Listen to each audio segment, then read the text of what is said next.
नमस्कार. मी विजया डोळे आदिनाथ ज्योतिष चॅनल आपलं सहर्ष स्वागत करत आहे. पण मागच्या भागापर्यंत प्रत्येक भावाचे प्रश्न आणि त्या संदर्भातले नियम असे संपूर्ण पहिल्या भावापासून ते 12व्या भावापर्यंतचे प्रश्न आणि त्याचे नियम पाहिलेले. मी अनेक वेळा तुम्हाला सांगितले की कृष्णमूर्ती पद्धतीत नियमाला खूप महत्त्व आहे आणि नियमावरच आपला फलादेश महत्त्वाचा असतो. आपले नियम संपूर्ण सांगून झालेले आहेत. तर आज मी वेगळाच टॉपिक घेणार आहे. तो म्हणजे आता आपलं सगळं काही शिकवून झालेलं आहे, सगळं अभ्यासून झालेलं आहे. तेव्हा आता रेमेडीज म्हणजे छोटे मोठे उपाय की जे घरच्या घरी सहज करता येतील असे मी आज उपाय घेणार आहे. कसं असतं, प्रत्येक मनुष्य जन्माला येतो तेव्हा आपापल्या कर्मानुसार तो जन्माला येतो. कर्मस्थान कोणतं आहे? दशमभाव आहे, हो की नाही? मग त्या कर्माने प्रत्येकाची कर्म वेगवेगळी असतात आणि समसमाने वाईट आणि चांगलं अशी दोन्ही प्रकारची कर्म असतात. तर वेगवेगळ्या घटनांना सामोरे जावं लागतं. काहींना आर्थिक प्रॉब्लेम असतात, काहींना विवाहाचा प्रॉब्लेम असतो, काहींना घराचा प्रॉब्लेम असतो, असे अनेक प्रकारचे प्रॉब्लेम्स असतात. तर आज आपण वेगवेगळ्या प्रकारचे जे प्रॉब्लेम आहेत त्याच्यावर काही छोटे मोठे उपाय आपल्याला सांगता येतात का ते बघूया. ते मी आज सांगणार आहे.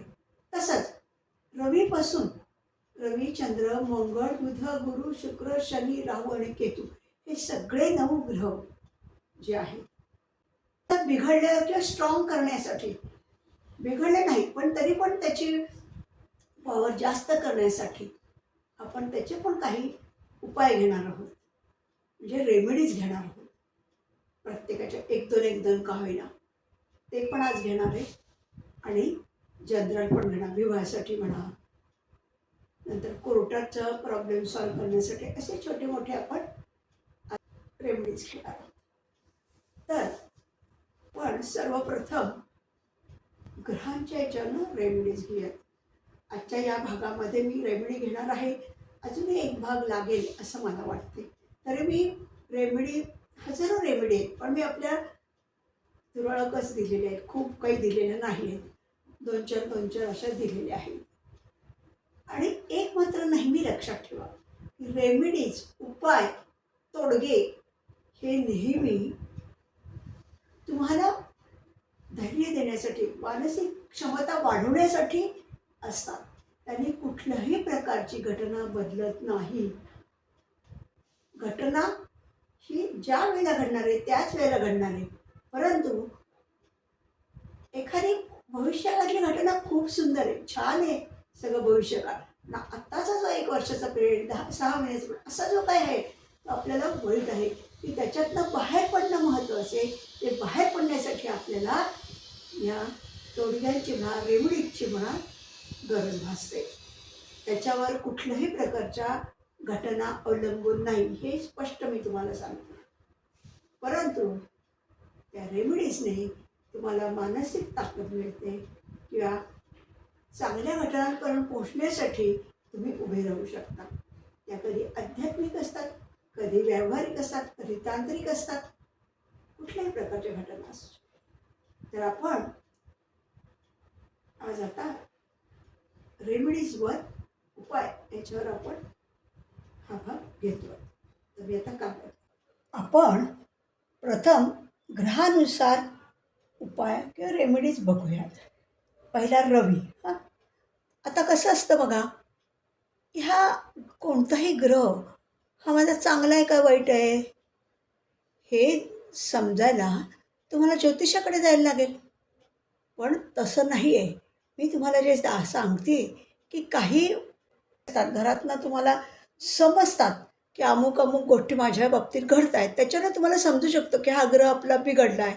यासाठी काय झालं म्हणजे तुमचं रवी व्यवस्थित नाही, चंद्र व्यवस्थित नाही हे पण सांगण्याचा प्रयत्न केला आहे आणि मग त्याच्यावर रेमेडी दिली.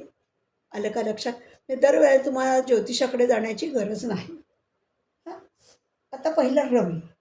रवी कमकुवत असेल तर त्याची लक्षणं काय असतील? हा ग्रह जेव्हा पीडाकारक असतो तेव्हा सतत ताप येणे, हाडांचे दुखणे होणे, आत्मविश्वास कमी होणे, कमजोर होणे ही लक्षणे रवीमध्ये दिसतात. आपण सगळ्या ग्रहांचा अभ्यास केला आहे, हो की नाही? रवी, चंद्र, मंगळ सगळे. त्यामुळे प्रत्येकाचे गुणधर्म हे आपल्याला सगळं माहीतच आहे. मग आता रवी काय देतो आपल्याला? त्याचं काय असतं? ताप, हाडं, नंतर कॉन्फिडन्स म्हणजे आत्मविश्वास, हो की नाही? आत्मकारक येतो रवी. हां, ह्या हृदय ह्याच्या बाबतीत तुम्हाला जेव्हा प्रॉब्लेम येतात तेव्हा तुम्हाला समजतं की आपला रवी व्यवस्थित नाही आहे, कमकुवत आहे. त्याला स्ट्रॉंग बनवणं गरजेचं आहे. त्यावेळेला मग तुम्हाला रेमेडीची गरज पडते. रेमेडी 1, पूर्व दिशेला सूर्योदयाच्या वेळेस तांब्यात पाणी घेऊन त्याचे अर्धे रोज द्यावे. त्याच्यात हवं तर फूल घाला किंवा काय तुम्ही कुंकू पण त्यात टाकू शकता. पूर्व बाजूला तोंड करायचं अंघोळ झाल्या आणि अर्धे द्यायचं आणि सूर्याची नावं घ्यायची 12 किंवा नाही तर ओम सूर्याय नमः असं जरी म्हणून टाकलं ना तरी चालतं. आता दुसरी रेमेडी, रवीचा बीजमंत्र रोज 108 वेळा म्हणावा. आता हा बीजमंत्र कोणता? 2 प्रकारचे मंत्र असतात. ओम सूर्याय नमः हा एक मंत्र आहे, पण बीजमंत्र हे पंचांगात दिलेत बघा. तर तो बीजमंत्राला जास्त इफेक्ट होतो. तर तो रोज जर रवी तुमचा जर बरोबर नसेल तर 108 वेळा तो बीजमंत्र रोज म्हणा. आलं का लक्षात? त्यांनी तुमचा रवी स्ट्रॉंग होऊ शकतो. तिसरा, कॉपरची सूर्याची प्रतिमा घरात पूर्व दिशेला लावावी. म्हणजे सूर्याची प्रतिमा जी असते ती कॉपरची म्हणजे तांब्याची असू शकते, एखादी मातीची सुद्धा असू शकते. म्हणजे जशी असेल तशी पितळीची असू शकते, पण शक्यतो कॉपरची जास्त चांगली. तर ती तुम्ही पूर्व दिशेला दाराच्या इथे बाहेरच्या खोलीत पूर्व दिशा कुठं आहे ती बघून तिथे लावावी. हा पण एक उपाय आहे. तर सूर्यनमस्कार रोज घालावेत हा एक उपाय आहे. हां, रोज सूर्यनमस्कार घालावे आणि त्याचे नावं घ्यायची. नावं आहेत त्याची सूर्याची ती घ्यावी, 12 नावं. नंतर नमस्कार, माणिक हे रत्न परिधान करावे. अंध व्यक्तींना मदत करावी. गायत्री मंत्र जपावा. आदित्य हृदय स्तोत्र म्हणावे. जे रवी बिघडला असेल तर काय काय करायचं या रेमेडीज आपल्याला दिलेल्या आहे. आता दुसरा, चंद्रग्रह कमकुवत असेल तेव्हा काय? मानसिकता बरोबर नसते, निर्णय क्षमता कमजोर होते, हो की नाही? घरात पाणी वाया जाणे. पाणी जर घरात वाया जात असेल तर चंद्र बिघडला आहे किंवा प्रॉब्लेममध्ये आहे हे आपल्याला समजतं. पाण्याची रेमेडी. हां, पाणी वाया घालवू नका म्हणजे गळती थांबवा. 2, आई व आईच्या वयाच्या महिलांचा आदर करा. 3, ध्यानधारणा करणे. ध्यानधारणाने मन कंट्रोलमध्ये ते ताब्यात येतं, हो की नाही? रोज आईचा आशीर्वाद घेऊन घराबाहेर पडा. आईला रोज घराबाहेर पडताना नमस्कार करून बाहेर पडा. तसाही आईला नमस्कार नाही केला तर आईचा आशीर्वाद असतोच, पण नमस्कार करणं आणि आशीर्वाद घेऊन बाहेर पडणं हे खूप महत्त्वाचं आहे. शिवाला अभिषेक दर सोमवारी करा. कशाचा अभिषेक करा? दुधाचा करा. पण दुधाचा जर करायचा असेल तर गाईचं दूध लागतं. नाही तर पाणी हे शिवाला खूप प्रिय आहे. पाण्याचा जरी अभिषेक केला तरी चालतं. पाण्याच्या ठिकाणी फिरायला जा. चंद्र पाणी दाखवतो. जिथे कुठे पाण्याचं स्थळं असतील तिथे भेट द्या. चंद्रप्रकाशात 10 ते 15 मिनटं बसावे. त्यांनी तुमचा चंद्र स्ट्रॉंग होतो. आता मंगळ. आता रवी आणि चंद्र झाला, आता मंगळ कमकुवत असेल त्याची लक्षणं काय? अतिशय संताप होणे, लग्नाला उशीर होणे, मंगळाचे छोटे मोठे आजार होणे, ताप येणे सारखा, चिडचिड होणे हे मंगळाची कमकुवतपणाची लक्षणं आहेत. आता त्याचे रेमेडीज बघा. हां, रोज हनुमान चालिसा वाचा. मंगळ हनुमान चालिसा वाचा रोज. दुसरं, लाल फुले घराभोवती लावा. तिसरं, लाल वस्तूंचं दान करा. फळं म्हणा, वस्त्र म्हणा, लाल या गोष्टींचा दान करा. भावांशी संबंध चांगले ठेवा. मंगळ हा भावाचा कार्यश आहे. लहान भावंडांचा शक्यतो त्यांच्याशी संबंध चांगले ठेवा, म्हणजे तुमचा मंगळ कमकुवत आहे तो स्ट्रॉंग होईल. कुठेही कोणताही भाऊ असू देत, कुठला मामास आहे, आत्ते आहे, कुठलाही भाऊ असला तरी चालेल, त्याला मदत करा. दर मंगळवारी मसूर डाळ व गूळ गणपती पुढे ठेवा. हे सगळ्या रेमेडीज येतात मंगळ सुधारण्यासाठी. मंगळाचा बीजमंत्र जपा रोज 108 वेळा. यांनी मंगळ स्ट्रॉंग होईल. आलं का लक्षात? हे जे बीजमंत्र आहेत ना, हे फार स्ट्रॉंग असतात हां, आणि ते पंचांगात दिलेले आहेत. आता 4, बुध कमकुवत असेल त्याची काय लक्षणं? मनात भीती असणे, एक प्रकारची भीती भरलेली असते मनात. धंद्यात नुकसान होणे, मानसिक कमजोरी, बहीण आई यांना समस्या निर्माण होणे. हे असं जर लक्षणं दिसली तर आपला बुध कमकुवत आहे असं समजावं आणि मग रेमेडी करावी. मग रेमेडी बघणार आहोत. रेमेडी गणेशाला दुर्वा व क्षमी अर्पण करा. गणपती हा बुध हा ग्रह गणेशासाठीच आहे. भिजवलेले हिरवे मूग पक्ष्यांना द्या. आपल्याला कडधान्य बघा, हिरवं मूग आहे ना, ते भिजवून ठेवायचे आणि ते पक्ष्यांना घालत राहायचे. शिवाच्या लिंगावर हिरवे मूग अर्पण करा. शिवाला सुद्धा प्रिय आहेत हिरवे मूग. बुधवारी गाईला हिरवा चारा द्या. अगदी छोटे उपाय आहेत बघा, ते सहज कोणीही करू शकतो, पण त्यांनी आपल्याला काय होतं, फायदा होतो. आपला जो ग्रह बिघडला आहे तो आपला स्ट्रॉंग होतो. ओके. सर्व देवतांचे आशीर्वाद घ्या.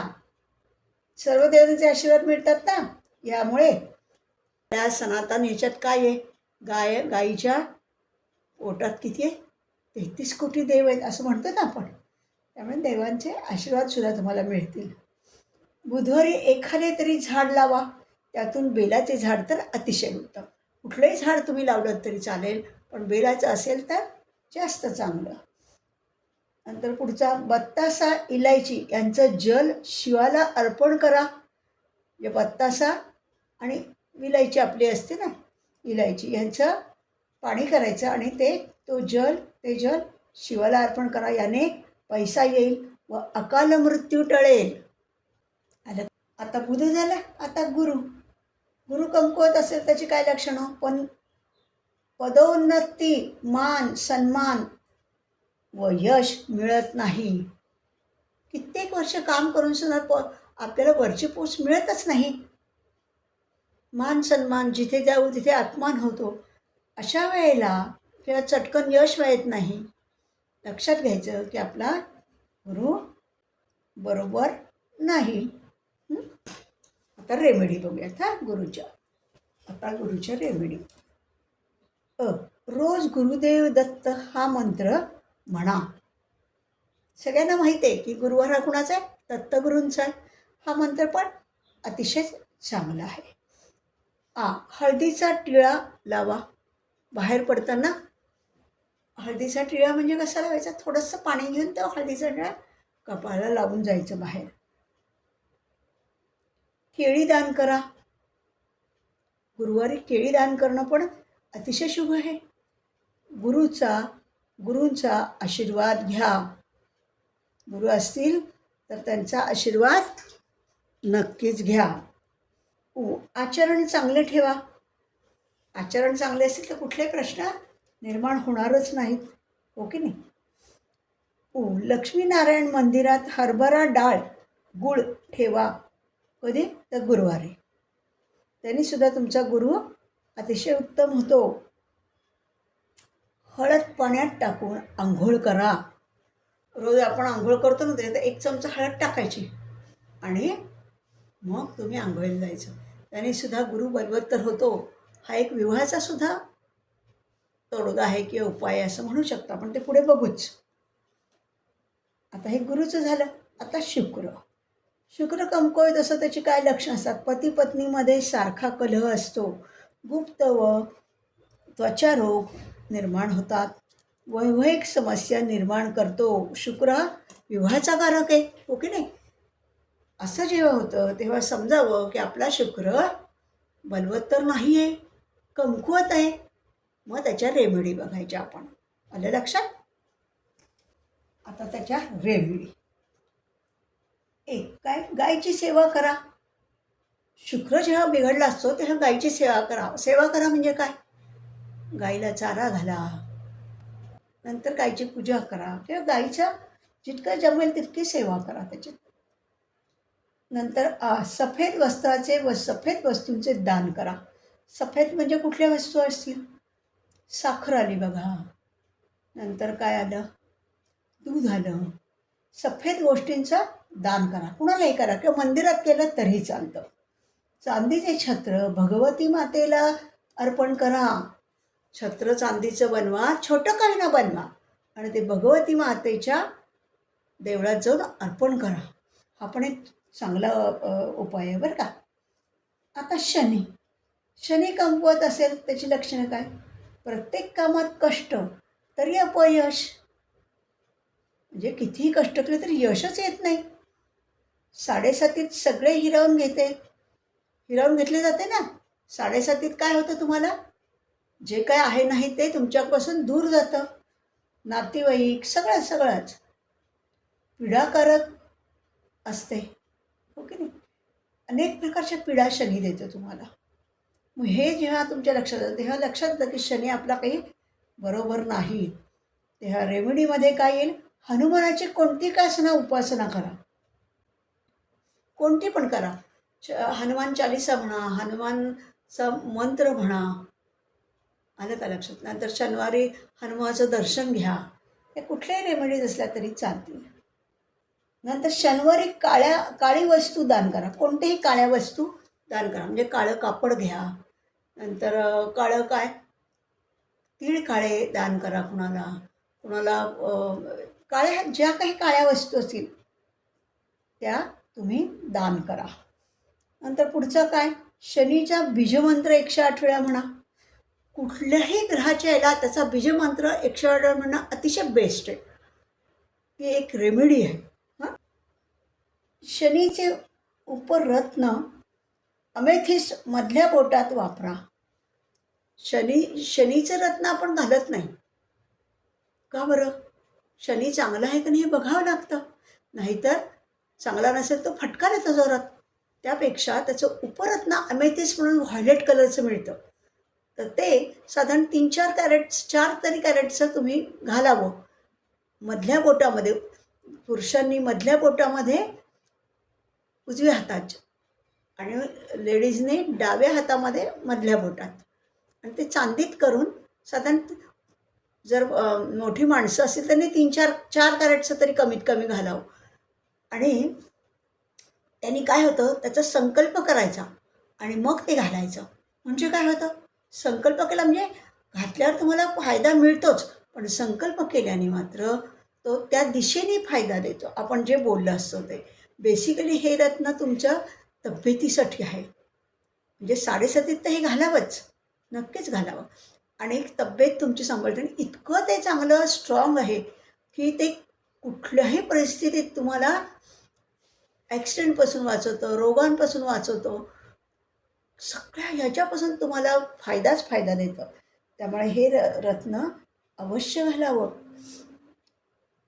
ते पण संकल्प करून घालायचं. आलं का लक्षात? शनिवारीच घालायचं, सकाळी 8च्या आत घालायचं आणि त्याची पूजा करायची, त्याला धूर द्यायचा उदबत्तीचा, संकल्प करायचा कशासाठी हवे ते आणि मग घालायचं. पण हे 8च्या आत शनिवारी घालायचं सकाळी. शनिवारी काळ्या वस्तू व सरसूचे तेल दान करा. साखर काळे तीळ आटा एकत्र करून मुंग्यांना द्या. बघा बरं, हे पण चांगलं आहे. साखर, काळे तीळ आणि आटा हे एकत्र करून कुणाला द्यायचं? मुंग्यांना द्यायचं. त्याने सुद्धा शनीचा त्रास कमी होतो. आता राहू. राहू कमकुवत असेल तेव्हा काय लक्षण असतात? अचानक दुर्घटना घडवतो. राहू काय करतो? अचानक दुर्घटना घडवतो. अशा घटना घडवतो की तुम्ही कधी कल्पनाही केली नसेल. आलं का लक्षात? आणि आळशीपणा देतो. तो कामात उत्साह देत नाही. आळस पडून राहावं, काही करू नये असं वाटतं. तेव्हा राहूची लक्षणं ही आहेत. आता त्याची रेमेडी. वॉशरूम स्वच्छ ठेवणे. पहिली गोष्ट तर काय? राहूचा वॉशरूमवर कंट्रोल आहे. वॉशरूम तुमची खराब असेल तर राहू तुम्हाला त्रासच देईल. तर पहिली रेमेडी काय? तर वॉशरूम क्लीन पाहिजे. 2, काळ्या कुत्र्याला खायला घाला. पोळी काय तुम्ही जे द्याल ते काळ्या कुत्र्याला खायला घाला. नंतर काळे तीळ व दूध एकत्र करून शिवाला अभिषेक करा. काळे तीळ व दूध एकत्र करून शिवाला अभिषेक करा. पुढचा, पैशासाठी राहूचा एक मंत्र आहे बरं का. सिम्मिका पुत्राय नमहा हा मंत्र रोज म्हणा. आलं का लक्षात?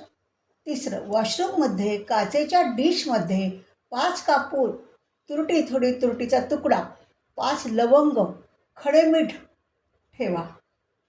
त्यांनी सुद्धा राहू बलवान होतो. राहू बलवान होण्यासाठी 2 लवंग व तुरटी खिशात बुधवारी ठेवावी. पुढच्या बुधवारी फ्लश करावी. म्हणजे 2 लवंग आणि तुरटी सतत आपल्या बाहेर जाताना खिशात पाहिजे. आणि हे बुधवारी सुरू करायचं आणि त्याच्या पुढच्या बुधवारी ते काढून फ्लशमध्ये टाकून द्यायचं. फ्लश करायचं आणि पुन्हा 2 लवंग आणि तुरटी आपल्या खिशात ठेवायची. हां. आता केतूचं पण काय आहे? अचानक दुर्घटना घडवतो. कमकुवत त्याची लक्षणं काय? अचानक दुर्घटना घडवतो. वारंवार गर्भपात होणे. केतू हा गर्भपात करतो बरं का. केतू चांगला नसेल तर वंशाचा नाश करतो. आपण हे सगळं बघितलेलं आहे. सगळे ग्रह बघितले तेव्हा त्याच्यात बघितलेलं आहे. स्वतःचं दुःख कुणाला सांगत नाही. ही व्यक्ती काय करते? दुःख काही असेल तर कुणाशी बोलणार नाही. पायाला वारंवार जखमा होणे. प्रमाणाबाहेर काळजी करणे. काळजी करण्याचा तर केतूचा स्वभावच आहे. केतू जर बरोबर नसेल तर तो सतत काळजी करतो. घराला वारंवार जखमा होणे. प्रमाणाबाहेर काळजी करणे. घरात जर कुत्रे असेल तर त्याचा मृत्यू होणे. सगळं केतू कमकुवत असण्याची लक्षणं आहेत. मग त्याला रेमेडी काय? सोने धारण करणे. पहिलं तर काय? सोनं धारण करा. आणि आवारा कुत्र्यांना जेवणातील पदार्थ खाऊ घालावेत. पुढचा, रोज ठराविक वेळेला 15 मिनिटे तरी ध्यान करावे. केतू चांगला होतो. ध्यानधारणा हे केतू हा एक तर आध्यात्मिक ग्रह आहे. त्याला ध्यानधारणा अतिशय प्रिय आहे. त्यामुळे ही फार महत्त्वाच्या रेमेडी आहेत. आलं का लक्षात? सगळ्या ग्रहांचे आपण लक्षणं पाहिली की कोणत्या काय होतं आहे तेव्हा आपल्याला कुठलाही ग्रह स्ट्रॉंग नाही आहे. या तो स्ट्रॉंग करण्यासाठी आपण रेमेडी पाहिल्या. हो की नाही? आता पुढचं आपण बघूयात. आता आपण ग्रहांच्या कमकुवतपणावर किंवा स्ट्रॉंग ग्रह करण्यासाठी काही रेमेडीज पाहिल्या. आता आपण इन जनरल जे प्रश्न असतात आपले त्याच्यासाठी काय रेमेडी आहेत ते आपण बघूया. आज आता मी 2 ह्याचेच घेते कारण फार मोठा व्हिडिओ होईल म्हणून तेवढं घेते. पुढच्या ह्याच्यात आपण पुढचं बघूया. 1, रोगमुक्तीसाठी रेमेडी येतात. रोगातून फार मोठे रोग असले तर त्याच्यातून मुक्त होण्यासाठी रेमेडी. रोगमुक्तीसाठी ओम हंसम हंसा हा मंत्र रोज 108 वेळा म्हणा. हा मंत्र शरीरातील सर्व चक्र व्यवस्थित करतो. आलं का लक्षात? ओम हंसम हंसा हा मंत्र 108 वेळा रोज म्हणा. शरीरातली 7 चक्र असतात आपली ती तो कंट्रोलमध्ये आणतो.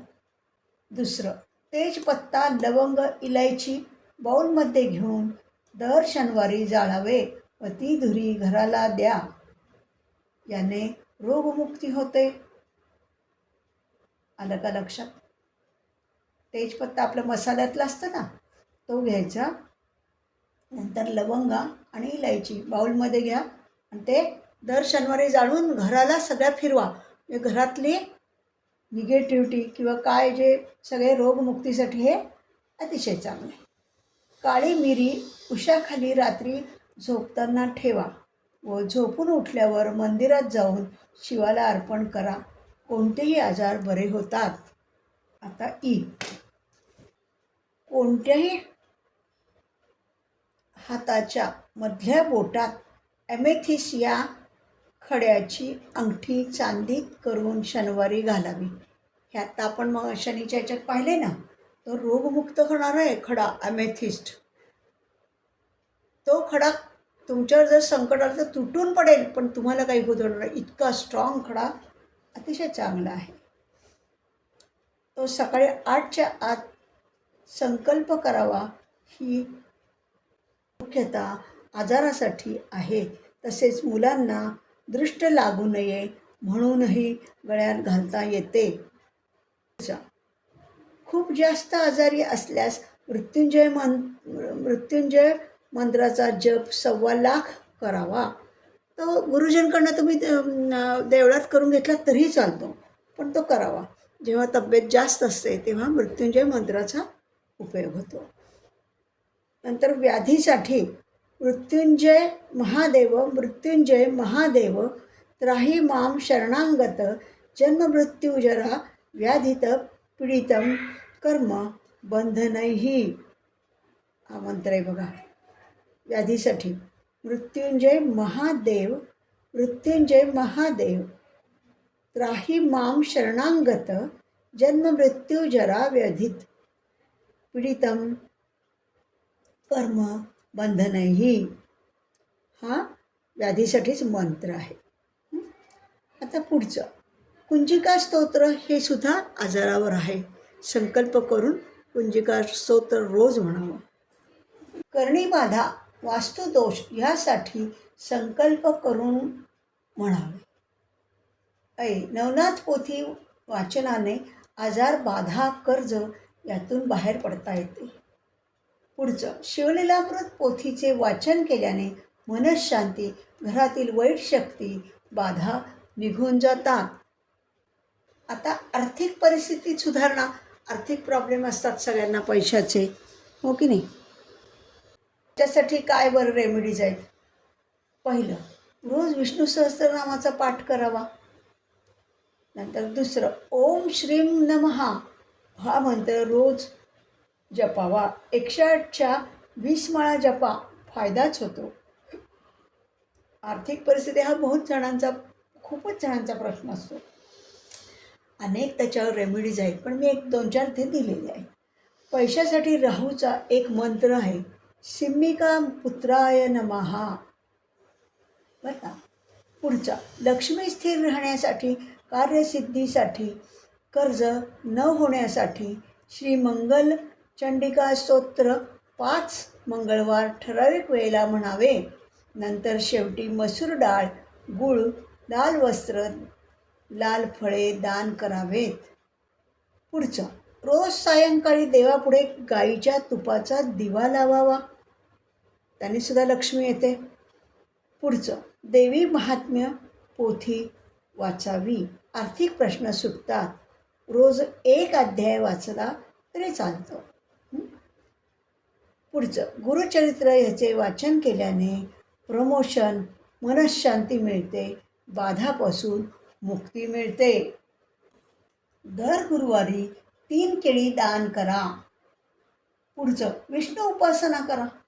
ओम नमो भगवते वासुदेवाय रोज 1 माळ तरी करा. याने तुमचे आर्थिक प्रॉब्लेम सुटतील. आता पुढचं, कर्ज मुक्ती, कोर्टाच्या बद्दलचा निकालासंदर्भात किंवा वैवाहिक प्रश्न, हे सगळे आपण पुढच्या ह्याच्यात घेऊयात. हां, आपण आज सगळ्या ग्रहांच्या रेमेडीज बघितल्या. त्याच्यानंतर 1, 2, 3 आपण रोगमुक्ती आणि आर्थिक प्रश्न ह्याच्याबद्दलच्या सुद्धा रेमेडीज बघितल्या. आता पुढच्या ज्या आणखी बऱ्याच रेमेडी राहिल्या, वैवाहिक प्रश्न आहे, कर्जमुक्ती आहे, त्याच्यानंतर कोर्टात कोर्टासंदर्भात रेमेडीज आहेत, अशा आहेत अजून. ते आपण पुढच्या भागात बघूया. या भागात आपण बऱ्यापैकी रेमेडीज बघितल्या आहेत. तेव्हा हा भाग आपण इथेच संपवत आहोत आणि पुढच्या भागासाठी आपण लवकरच भेटत आहोत. तरी आपण सगळ्यांनी हा भाग बघितला असेल आणि लाईक, सबस्क्राईब, शेअर केलं असेल अशी मला पूर्ण खात्री आहे. नमस्कार. धन्यवाद.